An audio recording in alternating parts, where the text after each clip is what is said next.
Hello and welcome once again to Jesus is the Answer, our mini series for the season. Today I would like us to read from John chapter 10 verse 11. It says, I am the good shepherd. I am the good shepherd. The good shepherd gives his life for the sheep. All we like sheep have gone astray, the Bible says, concerning us.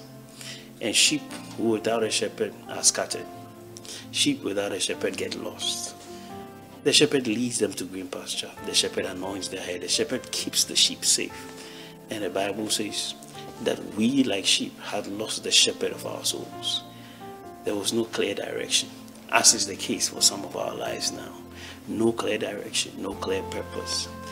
But the Bible says Jesus presents himself once again, not referring to any other person but himself, and saying, I am the good shepherd. And he says he's more than just a shepherd, the good shepherd, who is willing and ready to give himself for the life of the sheep. He is that same shepherd that comes running after the one when he has 99 in the sheepfold. Jesus comes running after you as a sheep. He is the good shepherd.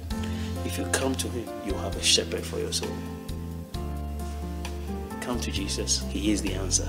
Think about it.